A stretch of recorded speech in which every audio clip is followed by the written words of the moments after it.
Perkenalkan, kami dari kelompok 4 ingin mempresentasikan hasil diskusi kelompok kami mengenai ancaman di bidang ekonomi, baik dari dalam maupun luar negeri, yang dapat mengancam negara kesatuan Republik Indonesia beserta strategi-strategi dalam menghadapinya. Namun, ada pepatah mengatakan, tak kenal maka tak sayang. Untuk itu, izinkanlah kami memperkenalkan diri kami masing-masing terlebih dahulu.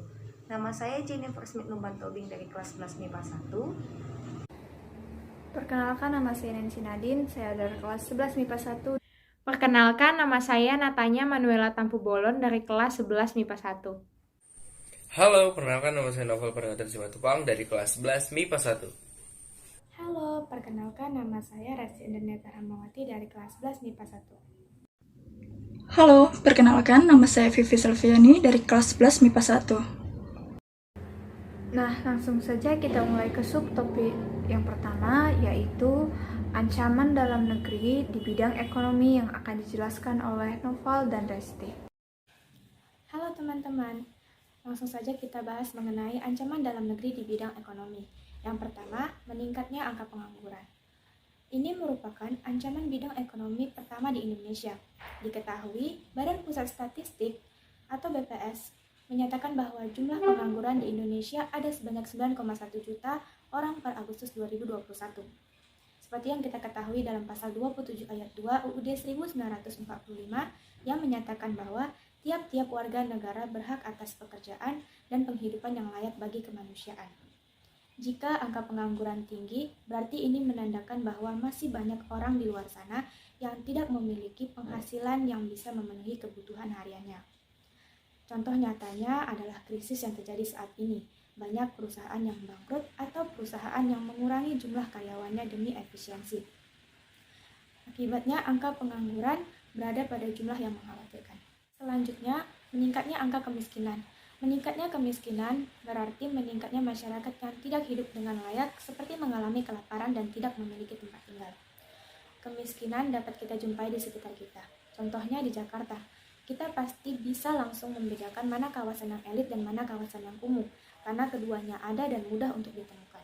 Adanya ketentuan dalam pasal 34, 33, dan pasal 27 ayat 2 yang mewajibkan pemerintah untuk mencegah dan menanggulangi kemiskinan diharapkan bisa mengurangi angka kemiskinan di Indonesia. Banyak jalan menuju Roma, begitu kata peribahasa. Untuk mengatasi pengangguran pun ada beribu cara, salah satunya dengan adanya bursa tenaga kerja dengan skala nasional, di mana nantinya pemerintah memfasilitasi suatu perusahaan untuk mendesain web tempat di mana perusahaan mengunggah lowongan pekerjaan, sehingga masyarakat yang butuh pekerjaan tinggal masuk ke web dan mencari lowongan pekerjaan yang sesuai dengan passionnya. Jadi dapat menyaring seluruh pekerja dari berbagai pelosok di Indonesia. Solusi kedua yaitu dengan memberikan suatu pelatihan khusus mengenai berbagai bidang seperti wirausaha, ekonomi, maupun iptek yang difasilitasi tentunya oleh pemerintah kepada masyarakat, sehingga masyarakat yang mengikuti pelatihan mendapatkan soft skill tambahan yang menunjang dirinya ke depannya dalam mencari pekerjaan maupun menciptakan pekerjaan. Untuk mengatasi kemiskinan sendiri sebenarnya tidak jauh beda dengan pengangguran, karena banyak masyarakat miskin karena tidak punya pekerjaan. Jadi ada pun solusi tambahannya yaitu dengan diberikannya bantuan ekonomi secara berkala oleh pemerintah kepada masyarakat yang benar-benar miskin. Yang kedua, inflasi. Secara umum, inflasi dapat diartikan sebagai kenaikan harga barang dan jasa secara umum dan terus-menerus dalam jangka waktu tertentu. Ini bisa menjadi salah satu bagian dari ancaman di bidang ekonomi. Apalagi jika kenaikan harga barang dan jasa terjadi secara terus-menerus dengan mengakibatkan perubahan nilai uang terhadap mekanisme pasar. Tidak semua masyarakat Indonesia bisa membeli kebutuhan pokok yang harganya meningkat. Alhasil yang kena imbasnya adalah masyarakat kecil. Angka kemiskinan pun akan meningkat. Nah, untuk inflasi sendiri, adapun penanggulangannya adalah yang pertama kebijakan fiskal. Kebijakan fiskal ini berkaitan dengan penerimaan dan pengeluaran dari anggaran pemerintah, seperti dengan meningkatkan tarif pajak.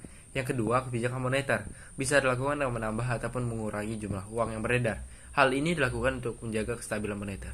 Yang ketiga, kebijakan non-fiskal dan non-moneter. Bisa dilakukan dengan menambah hasil produksi dan mempermudah masuknya barang impor. Yang ketiga adalah korupsi yang merajalela. Menurut Transparency International Indonesia atau TII, Indonesia pada tahun 2021 memperoleh skor 38 dengan ranking 96. Ini menandakan bahwa dibandingkan dengan tahun 2020, Indonesia naik 1 poin dari 37 menjadi 38. Walaupun sudah ada Komisi Pemberantasan Korupsi atau KPK, pejabat di Indonesia tetap masih bisa melakukan korupsi tanpa adanya rasa takut dan tanpa menyadari bahwa yang kena imbasnya adalah masyarakat kecil. Contoh kasus korupsi yang bisa kita lihat adalah kasus korupsi bantuan sosial yang terjadi pada tahun lalu. Negara menyediakan sejumlah dana untuk disampaikan kepada masyarakat yang membutuhkan. Tetapi ternyata banyak masyarakat yang tidak mendapatkannya karena uangnya dipakai oleh pihak yang tidak bertanggung jawab. Korupsi di Indonesia sangat ngeri, bahkan mencapai puluhan triliun. Nah, beberapa solusi yang dapat dilakukan untuk mengurangi korupsi yaitu hukuman penjara seumur hidup bagi siapapun melakukan korupsi besar maupun kecil. Yang kedua, memanfaatkan teknologi di bidang pemerintahan agar semua data terlihat dengan jelas. Yang ketiga, pendidikan moral sejak dini mengenai akhlak yang baik dan betapa jahatnya korupsi. Yang keempat, penanaman nilai religi yang kuat bagi generasi muda agar memiliki filosofi dan prinsip hidup yang baik. Yang keempat yaitu angka ekspor lebih kecil dibandingkan impor. Produk luar negeri banyak sekali ditemukan di Indonesia. Banyak rakyat Indonesia yang lebih suka menggunakan produk-produk impor dari luar negeri. Contoh yang mudah kita temukan yaitu produk makanan, kendaraan bermotor, dan pakaian. Ini membuktikan bahwa ketergantungan terhadap produk luar negeri begitu terasa. Strategi untuk mengatasi ekspor lebih kecil daripada impor yaitu dengan menjaga ketersediaan bahan baku dan barang modal serta stabilitas harga barang modal pada harga internasional. Yang kedua, perluasan pasar ekspor yang dimana dapat dilakukan dengan menjaga jumlah perjanjian perdagangan bilateral, regional, dan multilateral.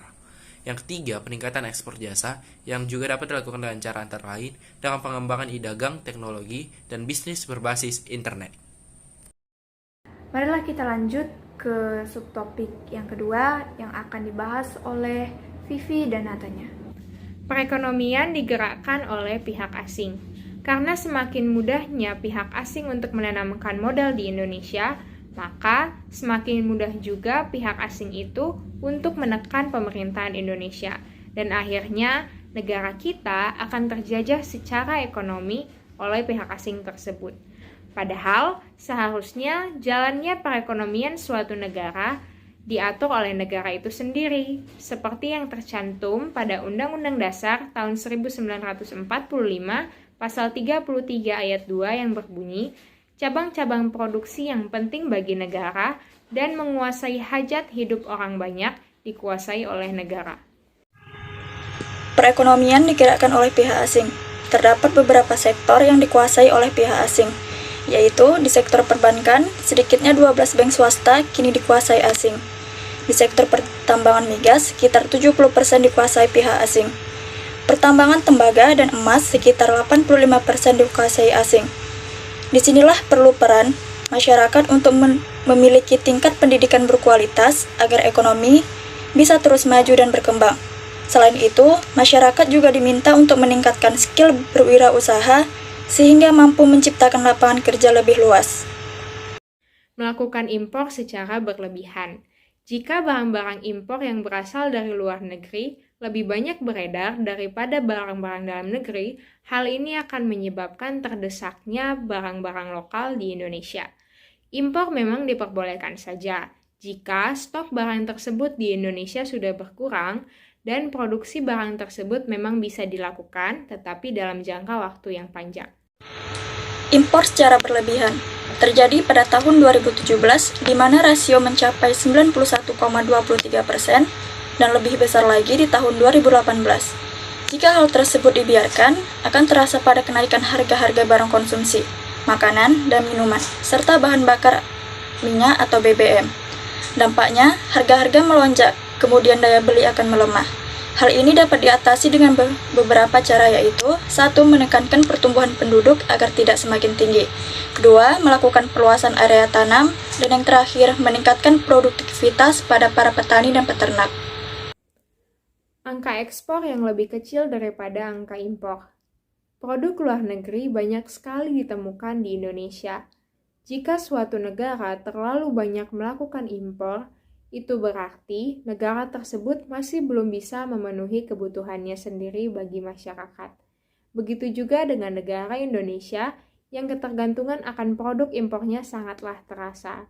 Tetapi hal ini seharusnya tidak kita lakukan secara terus-menerus. Oleh karena itu, target dalam menyelesaikan masalah ini adalah dengan meningkatkan angka ekspor agar lebih tinggi daripada angka impor. Angka ekspor selama 6 bulan pertama di tahun 2019 mencapai 1,9 miliar dolar Amerika, sedangkan impornya mencapai 1,43 miliar dolar Amerika. Upaya yang bisa dilakukan oleh negara untuk meningkatkan ekspor yaitu menambah keragaman dan variasi produk ekspor, subsidi ekspor yaitu berupa keringanan pajak ekspor, dan yang terakhir, premi ekspor. Hutang negara.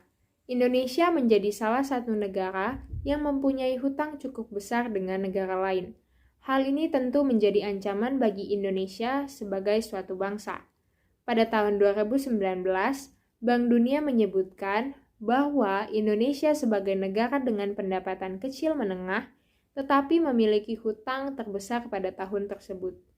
Kementerian Keuangan atau Kemenku mencatat hutang pemerintah pada akhir Juli tahun 2021 berada pada angka 6.570,17 triliun rupiah dengan rasio utang pemerintah terhadap produk domestik bruto atau PDB sebesar 40,51%.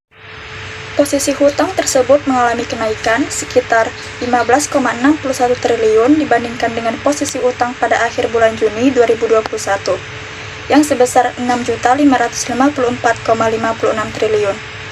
Pemerintah harus memantau dan menjaga target risiko utang agar sesuai dengan indikator risiko yang ditargetkan dengan upaya memanfaatkan fleksibilitas instrumen utang, menerbitkan SBN dengan biaya yang efisien, dan yang terakhir, pemerintah menjaga komposisi utang domestik lebih besar daripada utang valuta asing. Nah, jadi itulah penjelasan kami mengenai ancaman di bidang ekonomi, baik dari dalam maupun luar negeri, yang dapat menghambat kemajuan perekonomian di negara Indonesia. Jadi, sebagai warga negara yang cinta terhadap tanah air, kita sebaiknya lebih peduli terhadap kemajuan perekonomian di negara kita, dengan memulai dari tindakan-tindakan yang kecil seperti membeli dan bangga terhadap produk-produk dalam negeri. Dengan demikian, perekonomian negara kita dapat menjadi lebih baik lagi ke depannya. Sekian dari kelompok kami. Terima kasih. Merdeka!